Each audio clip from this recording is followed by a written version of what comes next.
राज्य शासनाच्या हिंदी सक्ती विरोधात शिवसेनेचा तीव्र आवाज, परिपत्रकाची होळी करत महाराष्ट्रभर आंदोलन। धुळे प्रतिनिधी गोकुळ देवरे। महाराष्ट्रातील जनतेच्या भावना आणि मातृभाषा मराठीच्या अस्मितेचा आवाज आज उंचावला गेलाय। राज्य शासनाच्या शिक्षण विभागाने 1ली ते 5वीच्या विद्यार्थ्यांसाठी हिंदी 3ऱ्या वर्षाची सक्ती करण्याच्या आदेशाविरोधात आज संपूर्ण महाराष्ट्रभर शिवसेना उबाटा गटाच्या वतीने परिपत्रकांची होळी करण्यात आली। धुळे शहरातील जुन्या महानगरपालिका चौकात मोठ्या संख्येने शिवसैनिकांनी जमून परिपत्रकाची होळी करत तीव्र घोषणाबाजी केली। महाराष्ट्रात हिंदीची सक्ती चालणार नाही असा जोरदार नारा देत या आंदोलनात सहभागी झाले। शिवसेनेचे उपनेते शुभांगी पाटील, जिल्हाप्रमुख अतुल सोनवणे, उपजिल्हाप्रमुख नरेंद्र परदेशी, महानगर प्रमुख धीरज पाटील यांच्यासह असंख्य पदाधिकारी आणि कार्यकर्ते मराठी भाषेचा अपमान सहन केला जाणार नाही असं ठणकावून सांगत शिवसेनेने राज्य शासनाकडे हिंदी सक्तीचा निर्णय तात्काळ मागे घेण्याची मागणी केली। शिवसेना नेत्यांनी स्पष्टपणे सांगितले की मराठी भाषेला अभिजात भाषेचा दर्जा मिळालेला असून सुद्धा इंग्रजी माध्यमांच्या शाळांमध्ये मराठीला सुद्धा दुय्यम वागणूक दिली जाते आणि आता हिंदीची सक्ती म्हणजे सरळ मातृभाषेवर आघात आहे। आंदोलनात सहभागी नेत्यांनी केंद्र सरकारवरही टीका करत म्हटलंय की गुजरातमध्ये हिंदीची सक्ती नाही, मग महाराष्ट्रातच का?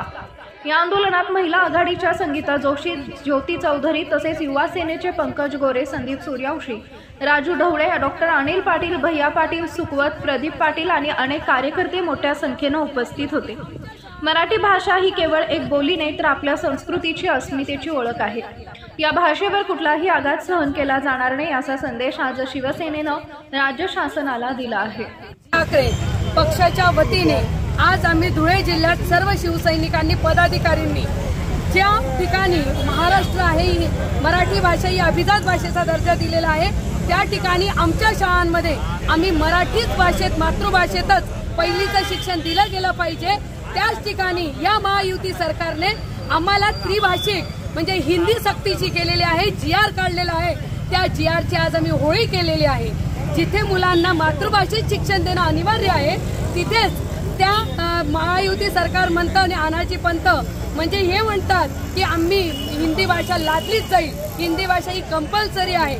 जिथे मुलांना आईच्या तोंडून बोबड्या बोलातून ते शिकून येतात आणि कुठेतरी आई असं गिरवतात, त्या ठिकाणी पुन्हा एकदा मा शब्द लिहितील म्हणजे किती संभ्रम अवस्था त्या विद्यार्थ्याची या ठिकाणी होईल। आणि संभ्रम अवस्थेत विद्यार्थी असल्यामुळे त्याला नेमकी कोणती भाषा शिकावी, कोणती भाषा माझी आहे हेच त्याला कळणार नाही, तर पिढ्या बर्बाद होती।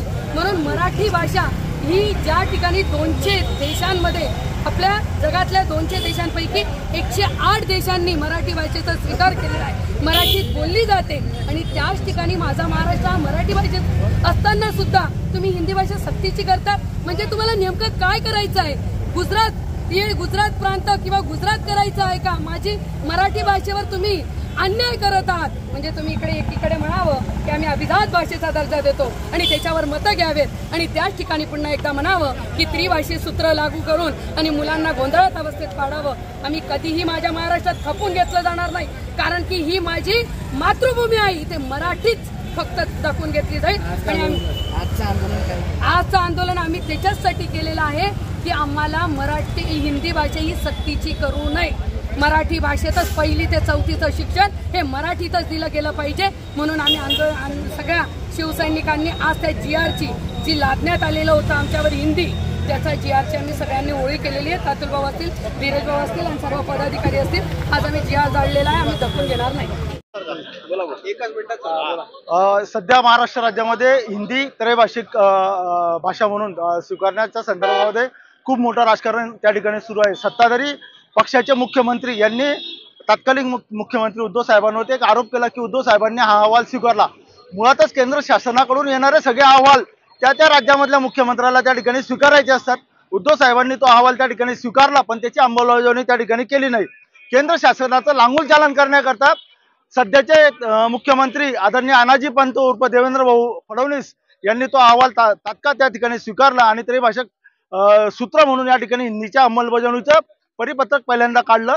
त्या परिपत्रकाचा सगळ्या पालकांनी आणि शाळांनी विरोध केल्यानंतर त्या परिपत्रकामध्ये दुरुस्ती करून अनिवार्य हा शब्द त्या ठिकाणाहून काढून टाकण्यात आला।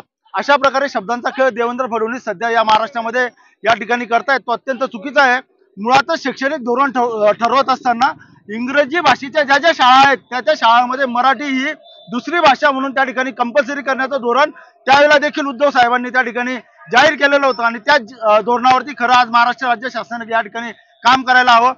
सध्या भारतीय जनता पक्षाचं जे धोरण या ठिकाणी अवलंबलेलं आहे त्याचा आज संपूर्ण महाराष्ट्रभरामध्ये आम्ही शिवसेना उद्धव बाळासाहेब ठाकरे पक्षाच्या माध्यमातून या ठिकाणी निषेध केलेला आहे आणि शासनाच्या दोघंही GR ची परत या ठिकाणी आम्ही आमच्या सर्व पदाधिकाऱ्यांच्या उपस्थितीमध्ये या ठिकाणी जाळलेली आहे.